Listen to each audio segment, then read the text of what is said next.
Assalamualaikum teman-teman. Seperti biasa sebelum mulai Mimin mendoakan semoga teman-teman semua selalu dalam keadaan sehat walafiat. Oke, kali ini kita akan melanjutkan Martial Master versi novel bagian 496. Bagi yang baru bergabung, selamat bergabung. Dan bagi yang belum subscribe, subscribe dulu lah agar Mimin tambah semangat lagi nih bikin videonya. Oke, kalau sudah kita langsung masuk ke isi ceritanya.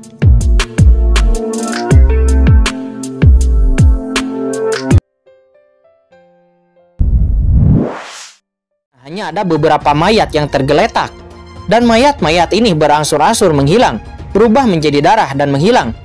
Setelah melakukan itu, Sang Guan Xiner terjun langsung ke salah satu lorong dan menghilang dengan cepat.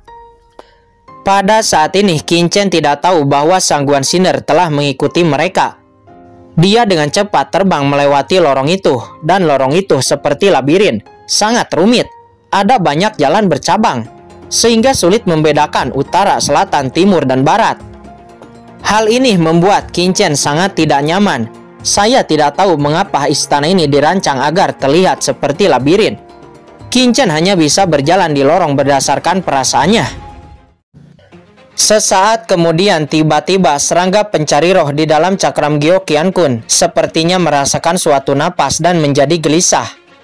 Apakah serangga pencari roh menemukan sesuatu? Qin Chen sangat gembira dan segera melepaskan serangga pencari roh. Setelah berada di luar, serangga pencari roh itu langsung terbang menuju kedalaman lorong. Tidak lama, Qin Chen telah tiba di depan gerbang batu dan mendorong gerbang batu itu dengan keras. Gerbang batu itu langsung terbuka. Ini cairan ajaib. Ruangan batu itu sangat besar. Di tengah ruangan batu itu, sebuah tungku pemurnian yang aneh berdiri di sana. Di dinding luar tungku pemurnian ada kepala tengkorak, dan di bawah kepala tengkorak ada palung batu. Tetesan cairan hitam mengalir dari mulut tengkorak itu, lalu dituangkan ke dalam bak batu. Saat ini palung bak batu sudah penuh. Cairan hitam ini sepertinya menyatu dengan garis di belakang ruang batu, membentuk pola yang aneh dan rumit, memberi orang perasaan yang sangat aneh. Alasan mengapa Qin Chen mengira itu adalah cairan ajaib adalah karena cairan ini mengandung kekuatan sihir yang aneh, yang sulit diserap oleh seniman bela diri biasa. Akan tetapi bisa muncul di sini pasti ada peran khususnya. Apakah itu masih bisa digunakan? Qin Chen berjalan ke palung batu dan menemukan bahwa palung batu itu tidak sederhana. Ternyata menjadi formasi yang sangat rumit. Ada serangkaian batasan aneh di palung batu. Bahkan pembatasan ini membuat Qin Chen sedikit pusing. Larangan macam apa ini? Qin Chen terkejut. Yang membuatnya merasa lebih terkejut adalah bahwa tungku pemurnian dan aura palung batu sangat kuno. Seolah-olah mereka telah beroperasi selama ribuan tahun yang tak terhitung jumlahnya. Mendesis, Qin Chen tidak bisa membantu tetapi menghirup udara dingin. Dia sudah tahu asal-usul tanah sihir kuno ini, bahkan jika palung batu ini diatur oleh setan iblis alien. Dapatkah dikatakan bahwa tungku pemurnian dan palung batu ini telah beroperasi selama puluhan ribu tahun? Dan jika itu masalahnya, itu pasti diatur oleh iblis abisal. Saya khawatir itu sudah ada selama bertahun-tahun. Jadi, bagaimana tungku pemurnian ini mengekstraksi energi? Dan bagaimana cara memurnikan cairan sihir hitam ini? Qin Chen melangkah maju, meletakkan tangan kanannya di tungku pemurnian dan berjuang untuk membawanya.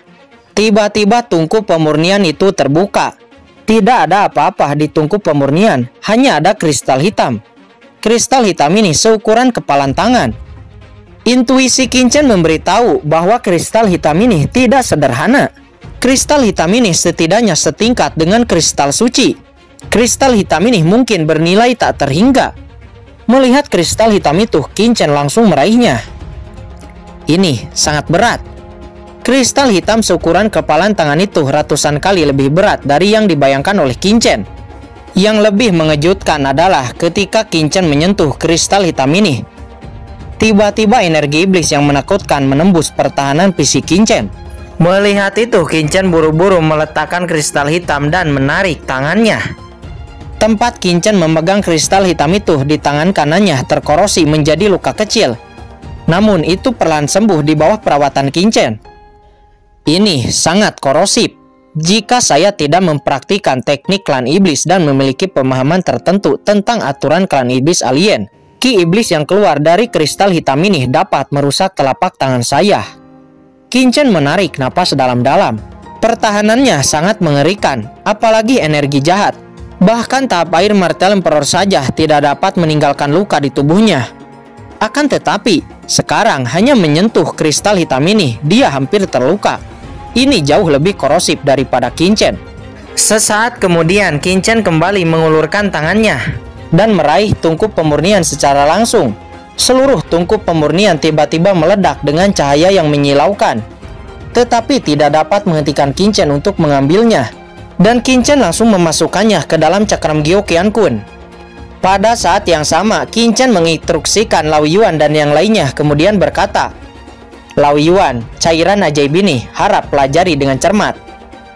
"Hahaha, anak Qin Chen, serahkan saja kepada kami," kata Lao Yuan dengan bersemangat. Ketika tungku pemurnian ini memasuki cakram Gyo Qiankun, dan begitu Lao Yuan mencium bau energi sihir hitam yang keluar, Lao Yuan merasakan kekuatan di tubuhnya akan bergerak. Seolah-olah itu sangat bergizi. Ini jelas merupakan harta yang sangat kuat yang sangat berguna bagi iblis alien mereka. Awalnya Lao Yuan tidak terlalu percaya diri dengan kesembuhannya, karena membutuhkan terlalu banyak energi untuk pulih, dan kekuatannya tidak dapat terus diisi ulang di benua Tianwu. Dia hanya dapat memulihkan sebagian kekuatannya dengan melahap penguasa ras iblis alien. Tetapi sekarang setelah merasakan tungku pemurnian ini, ia memiliki perasaan yang samar. Mungkin suatu hari nanti ia dapat memulihkan kekuatan puncaknya. Mokara dan skeleton cabang juga sangat bersemangat dan langsung datang ke tungku pemurnian itu. Merasakan kekuatan cairan ajaib di palung batu, tubuh mereka semua menyala dengan cahaya hitam. Dan kekuatan yang kuat mengalir ke dalam tubuh mereka. Dan mereka merasa sangat nyaman. Mengaum. Pada saat ini Mu Changwu yang berada di dalam cakram Gyo Qiankun juga tiba-tiba mengeluarkan raungan. "Hei, Mu Changwu ini telah berubah." Qin Chen mengerutkan kening menunjukkan ekspresi terkejut. Qin Chen masih mempertahankannya saat ini karena Qin Chen ingin tahu tentang bagaimana penguasa iblis alien sebelumnya mengendalikan Mu Changwu sehingga Mu Changwu mematuhi perintahnya. Namun saat ini setelah Mu Changwu bereaksi, Qin Chen kemudian menebak bahwa kemungkinan besar Mu Changwu dikendalikan adalah karena darah ras iblis jurang ablisal. Namun di saat Qin Chen memikirkan hal ini, tiba-tiba sebuah suara terdengar. "Hah? Di mana harta karun di sini?" Kemudian beberapa sosok muncul di luar ruang batu. Qin Chen menoleh dan melihat sekeliling. Tiba-tiba sedikit terdiam. Orang yang datang ternyata adalah Su Santian. Melihat Qin Chen yang berada di dalam ruang batu, Su Santian kemudian berkata, "Hahaha, ternyata itu kamu." Su Santian tertawa terbahak-bahak dan membawa beberapa orang ke dalam ruang batu. Kemudian dia dengan sengaja menutup ruang batu itu. Setelah menutup ruang batu, dia kemudian memandang Qin Chen sambil tersenyum dan berkata sambil mencibir, "Tuan Papiliun ini ingin melihat siapa lagi yang akan menyelamatkanmu sekarang." Qin Chen menyentuh hidungnya dan berkata, "Apakah kamu yakin kamu benar-benar ingin melakukannya?" Mendengar ini, kilatan dingin terlintas di mata Su Santian dan dia mencibir, "Bocah bau, menurutmu, apakah Tuan Papiliun ini takut padamu? Aku pergi sebelumnya hanya karena merasakan aura orang tua itu.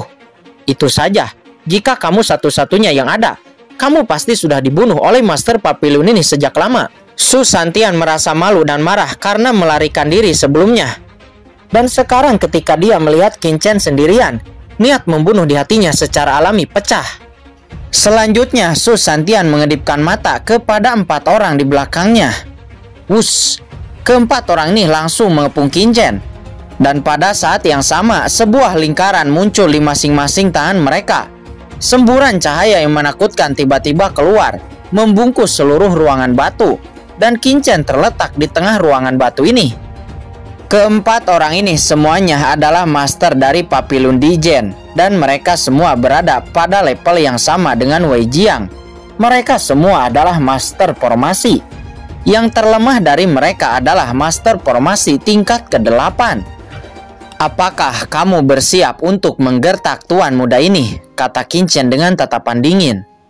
Hahaha, bocah, aku memang menggertakmu. Jadi, apa yang bisa kamu lakukan? Kata Susantian. Dia tertawa. Amarahnya menghilang dan kemudian matanya menjadi sangat dingin. Dan dia menyeringai. Sepertinya kamu tidak ingin menjadi baik. Maafkan saya selama saya membunuh Anda. Bukankah semua harta Anda akan menjadi milik orang tua ini? Kalian berempat, lakukan, kata Susantian. Segera cahaya yang menakutkan dengan cepat naik dan Kincen sekarang terjebak di ruang batu, tidak dapat melarikan diri, dan segera terbungkus di tengah oleh cahaya yang tak berujung. Akan tetapi, Kincen masih memiliki senyum tipis di sudut mulutnya. Dia kemudian menggelengkan kepalanya dan berkata, "Kamu terlalu cepat bahagia." Selanjutnya Kincen dengan lembut mendesak cakram Gyeokyankun dan pada saat yang sama berkata dengan ringan, "Semuanya keluar." "Jie, jie, jie." "Baik, Tuan." Dua tawa menyeringai terdengar, dan pada saat yang sama, dua cahaya hitam menyala di depan Kincen. Itu adalah Mokara dan skeleton cabang yang muncul seketika. Apa? Mata Susantian tiba-tiba membulat dan yang lainnya juga terkejut. Mengapa dua orang tiba-tiba muncul di ruangan batu ini? Dari mana dua orang ini muncul? Kamu, apakah kamu memiliki dunia kecil yang legendaris? Tiba-tiba seolah-olah memikirkan sesuatu, mata Susantian meledak dan tubuhnya bergetar. Ia juga dianggap sebagai ahli teratas di daratan. Dia secara alami mengetahui beberapa legenda dan rumor. Pada saat zaman kuno, ketika pusat kekuatan alam suci merajalela, ada semacam harta karun antara langit dan bumi yang dapat menampung satu sisi dunia dengan aturan lengkap, memungkinkan orang yang masih hidup untuk memasukinya dan bertahan hidup di dalamnya. Harta semacam ini disebut dunia kecil. Namun dunia kecil di benua saat ini hanyalah sebuah legenda. Apalagi melihatnya dengan mata kepala sendiri. Bahkan sangat sedikit orang yang pernah mendengarnya. Susantian hanya mengetahui berita dunia kecil di peninggalan kuno, tetapi belum pernah terlihat sebelumnya. Akan tetapi sekarang dua sosok tiba-tiba muncul di samping Kincen. Kemunculan kedua sosok ini terlalu tak terduga. Mereka sepertinya tidak disembunyikan di sini. Hanya ada satu penjelasan, dan itu adalah dunia kecil. Mendesis, Susantian tidak bisa menahan untuk menghirup udara dingin. Dunia kecil, surga dan dunia sudah menjadi harta karun spasial teratas di daratan. Jika Kincen benar-benar memiliki dunia kecil, maka ini mungkin di luar harta karun surga dan semua alam. Napas Susantian tiba-tiba menjadi lebih berat dan dia dengan cepat melemparkan bendera formasi di setiap sisi. Segera, tiba-tiba formasi sebelumnya berevolusi menjadi susunan formasi yang lebih perkasa.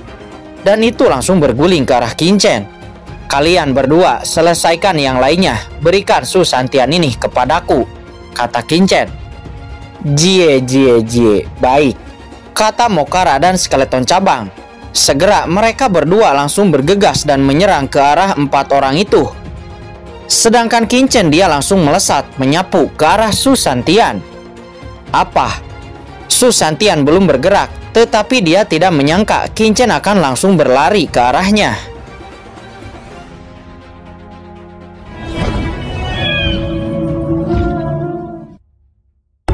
Oke guys, sudah dulu ya. Jangan lupa subrek biar lanjut terus ceritanya.